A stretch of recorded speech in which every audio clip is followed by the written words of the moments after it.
let's talk about a few housekeeping things to start with. So as part of the wave release, just as a reminder, if you go into your admin center, you do have the ability to create a sandbox environment with the updated version. So if you want to take a look at feature functionality, when you create a new version, you've got the option of looking at that wave release. It's typically available maybe a month, maybe a little bit less than that, but a month prior to the actual update being released. So if you haven't had a chance to look at version 25, the wave release, you can do that. Also, as a reminder, make sure you upgrade your sandbox environments before your production environment. So you can do that at some point now. The release is available. You should be able to find it in your admin center. Okay, couple of things regarding feature management. So if you come in here to the gear, there is a feature management setup. Not all of the features that are in the release are automatically implemented. So you may have to look for, and again, this is my system, so there's different ones depending on sort of how far you've upgraded your system. But there are options in here to allow or disallow the update as part of the system. So for example, the search that we're going to look at a little bit later, I think by default that is not enabled, so you'd need to enable that for all users. Just as a point of reference to this, also will show you where those features will automatically be implemented in future releases. So if there's functionality here that is going to show up, you can see what that looks like. You can decide, do you want to implement it or not implement it. I also say that some of these you can't come back from. So in terms of, let's say, the pricing model that came up, I don't know, maybe 2 years ago as part of the wave release. If you implement that, it's going to go through a database update. You can't pull that back. So you have to decide either you're going to implement it and go forward with it or you're not. So some of these, again, are you can pull them back, some of them you can't. So just be aware of that or note that prior to enabling or disabling or changing those settings. The other thing to note is there are some Copilot updates as well that happen here. And if you look at Copilot and AI capabilities in here, you've got the ability to shut some of these things off or turn them on. So with this wave release, some of the functionality automatically enabled. If you want to shut that off, just go to this Copilot and take a look at what's been enabled and what's maybe you don't want enabled as part of that update. So those are the two things: feature management and then that AI Copilot section. All right, let's dig into some updates. So application updates. I put all these Shopify updates together. If you look through the documentation, they're kind of spread out, but there's a whole series of updates regarding the Shopify integration to Business Central. So I think Microsoft has done some nice updates here to further build out functionality between that Shopify website integration and Business Central. So I wasn't going to go through the specifics of there, but just note that is there's quite a few updates there. Added extended text to project planning lines. I'm just going to highlight this a little bit. If you're not familiar with extended text, it actually sits on the inventory item itself. I noticed as I work with our clients, not a lot of them use this, and I think it's functionality that some people may want if they knew it was there. So on your item, go to extended text. You've got this additional descriptive lines. What they've added then, in addition to the other documents where this extended text shows up, they've added project functionality. If you're not aware of this additional text feature, it will automatically add additional line items of text or replace the text if you want it done that way too. For these particular documents. So if you've got additional descriptive lines you want on a sales order, sales quote, etc., that's how you'd use extended text. Extended text can also function with some language changes. So if you do have the need for documents in different languages, you can use extended text to help with some of that functionality as well. All right, allowing more than one user to post warehouse entries at a time. So this is a back-end change of the application, and it's really changing the way that transactions are posted. I think the important thing for us just to be aware of is that Microsoft is really adding some feature enhancements inside of Business Central to allow us to scale up to a lot more users. So this is regarding really the scalability of the application. So I think as an end user, you're probably not going to notice any change whatsoever, but there are some significant back-end changes that are happening. Archiving service management documents. So if we're aware of, document archives throughout the application, it's added into the service management area. Integration of field service with service management. So field service here is Dynamics 365 field service. So the CRM suite of applications. The prior release, field service was integrated using the standard connector. So if you're familiar with the Dynamics 365 sales connector, it's allowing you to do products, customers, sales orders, sales quotes, that sort of thing back and forth. Part of that functionalities was expanded to include integration for the field service application, but it went to projects, formerly jobs, inside of Business Central. With this release, you have the option to integrate Dynamics 365 field service into the service management area of functionality of Business Central. So it's a either or, it's a decision you can make, projects or service management. I think you need to investigate both of those if you're looking at this integration. One thing to note is that service management, you need the premium license for that. So, there could be licensing implications for some clients depending on what functionality you opt to put into the system. So just note that that's there. Replenishment items for projects, so additional projects functionality coming in this release, which is really nice. Managed subscription billing and revenue and expense recognition. So this is a nice set of functionality that Microsoft has added in this wave release. So if you have anything with subscription billing, those recurring type charges, check this out. The only downside to it is I couldn't find any demo data associated with it. So when I started to work with it, you got to look at the documentation and then sort of create your own demo data to walk through.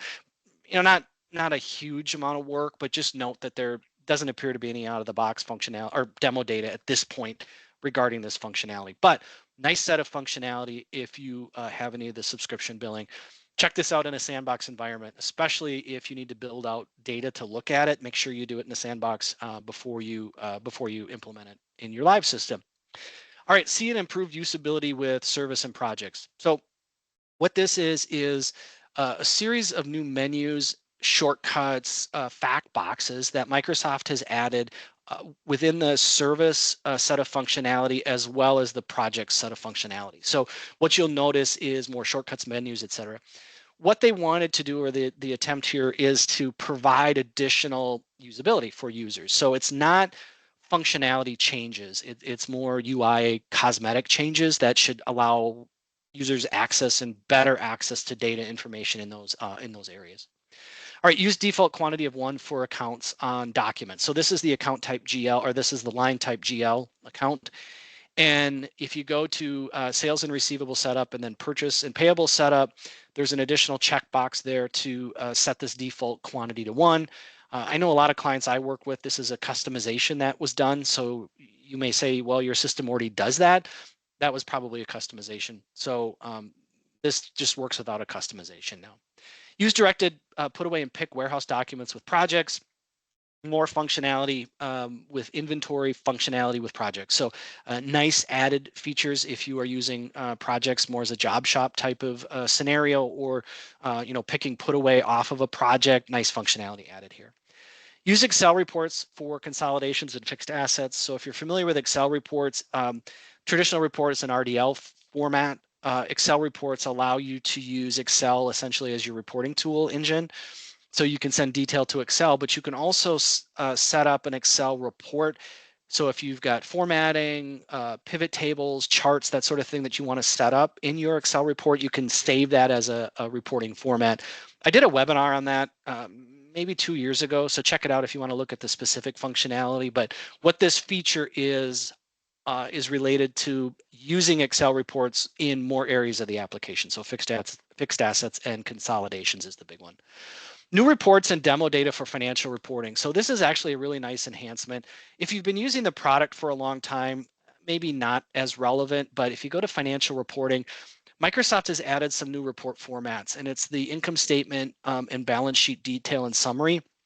What they did with this is, in essence, they're providing some column and row format examples for you. So if you're trying to figure out how to do, let's say, a 12-month spread of your report, there's a column format that is now delivered with the application that'll show you how to make that. There are some different row formats, maybe not quite as relevant in terms of the row formats, but there's some good examples of how to use formulas within row formats if you want to. So again, not necessarily new functionality, but it's new examples for you regarding that data set. View item availability with field service work orders. So this is also connected to the Dynamics 365 field service integration with Business Central. So this is not service management inside of Business Central. Again, it's D365 field service. What this feature allows you to do is to connect locations between field service and BC. So most scenarios, if you're using field service, you might have truck stock, that sort of thing. Typically, those are set up as inventory locations. This allows you to link those locations back and forth with the standard integration. So you don't have sort of a gross item availability across all locations. This is going to allow you to drill down one level so that you've got location specific inventory availability. So nice feature, needed feature with field service, obviously with truck inventory.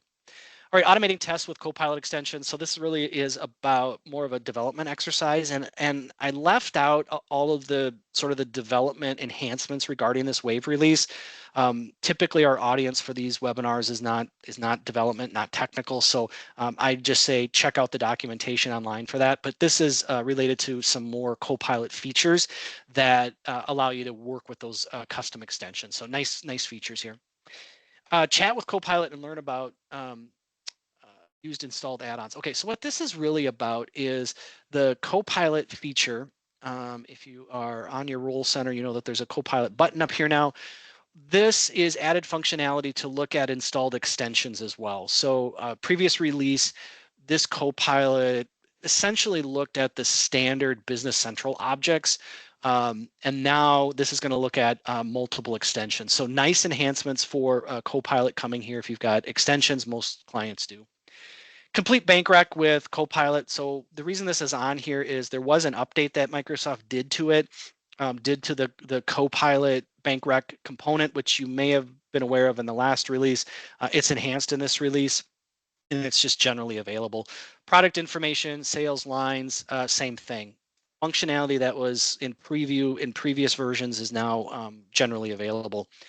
Display errors and messages in Copilot and prompts. So this is about leveraging Copilot again from a development perspective. So let's see if I've got a good example of this. If you've got custom fields, and if you're familiar with this, there's a little Ask Copilot option that's now available from a development perspective. So if you've got, again, custom objects, custom pages or reports, or not even reports, I guess it would be fields on the pages, you can leverage Copilot for that.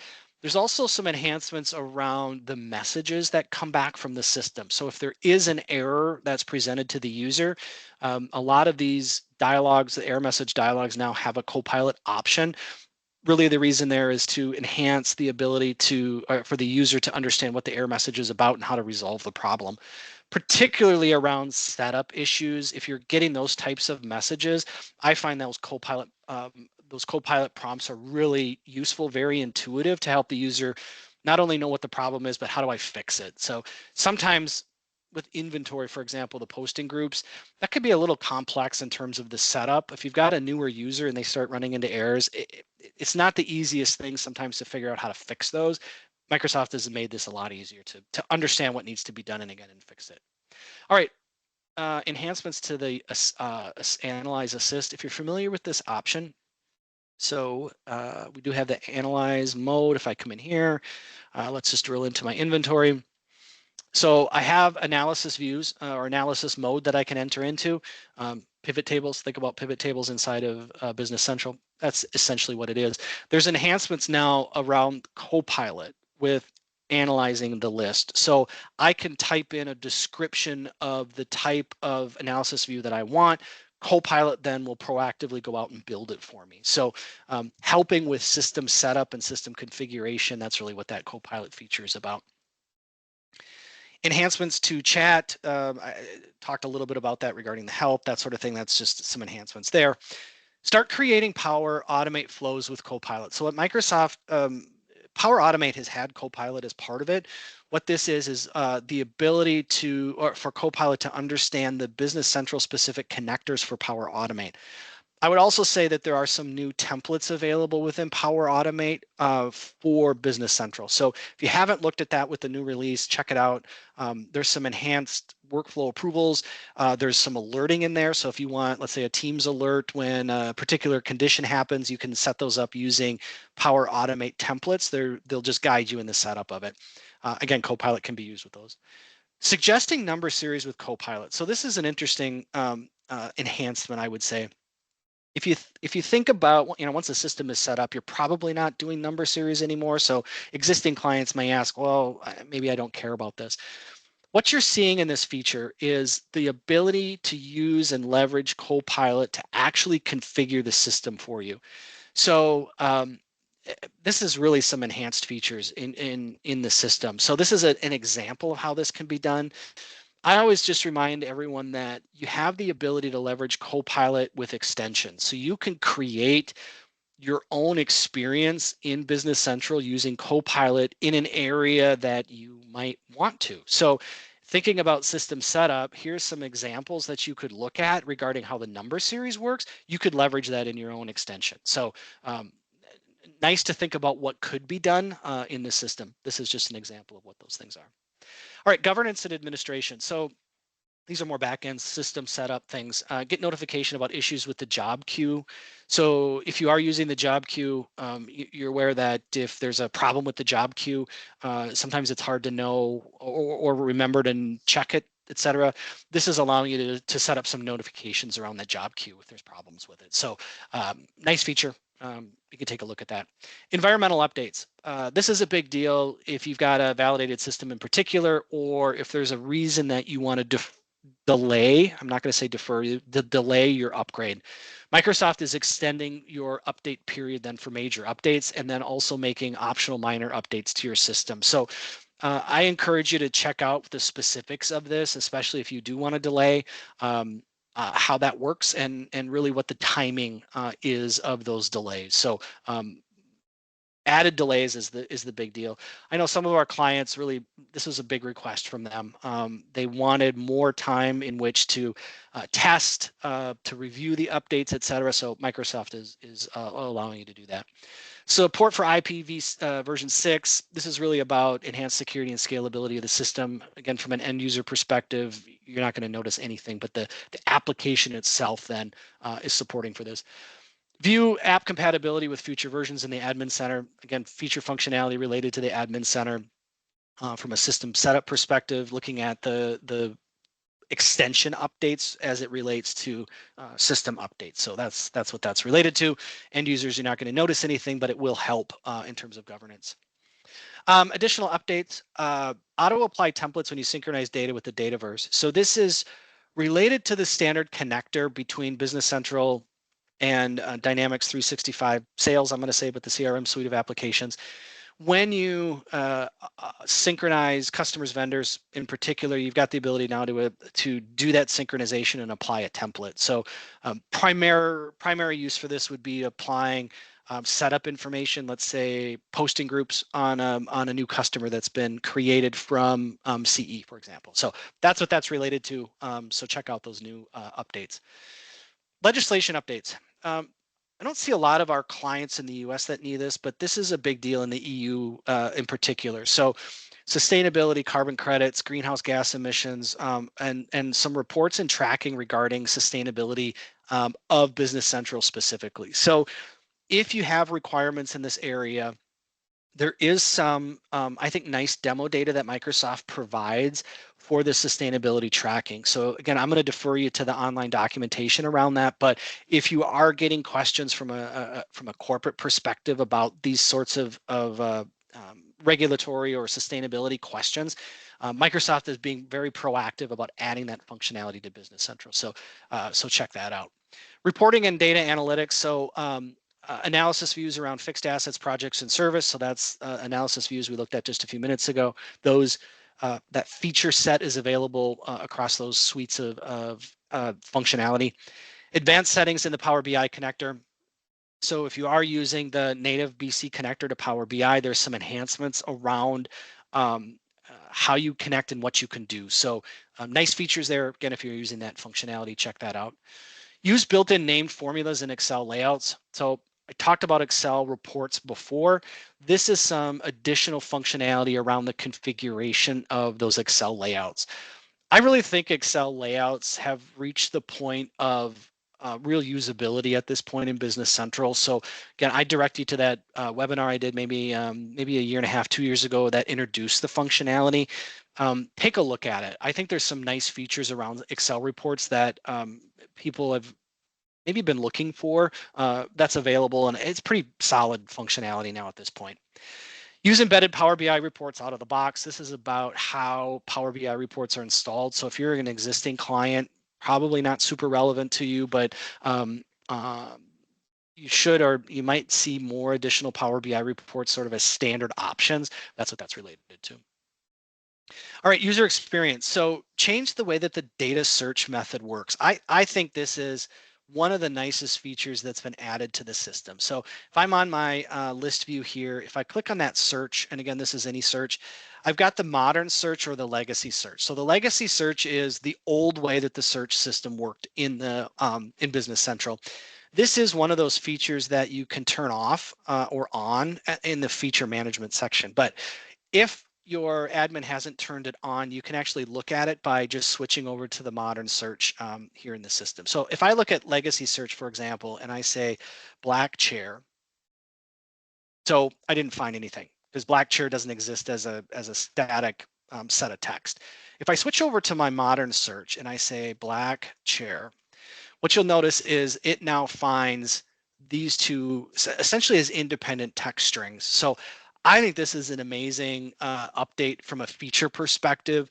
If you think about searching detailed GL documents, that sort of thing, all those detailed ledger entries, much better, not only from a speed perspective, but just how the search engine works and what you can search for. I think this is a great enhancement to the system. So might be my vote for the best feature of this release. So check that out. Again, you can change it yourself if your admin hasn't on those on the search window. Experience access keys with user tips in more languages. So this relates to the access tip. If you're on a field and you pop it up and it tells you the descriptor of the field, language can be used there. So if language is if you've got multiple languages in your environment, that's a big deal. If you don't, probably not an issue you're even going to notice. Resize columns when personalization isn't enabled. So what happened previous is if you wanted to resize the columns of any of these list views, you had to have personalization enabled for your user. What this allows you to do is to split the ability to do personalizations and column resizing. Basically, everybody can do column resizing, but you could still shut off personalization if you wanted to. So a nice enhancement for end users, again, just to resize columns. Drag and drop with on file uploads. This is sort of a twofold change that I just like to highlight here. So let's open up a Paris desk chair and let's talk about this.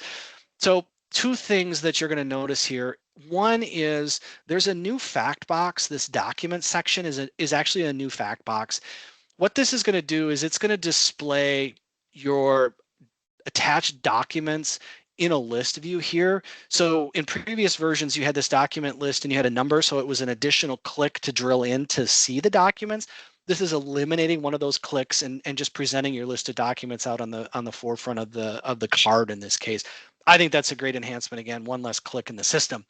What you're able to do then is when I come in here and I say upload files, this used to be a drag and drop a single file. This now allows you to select multiple files, drag and drop them, and attach them all at the same time. So I think twofold enhancement here regarding usability, multiple documents, file attachments, but then just visibility to those attachments themselves. So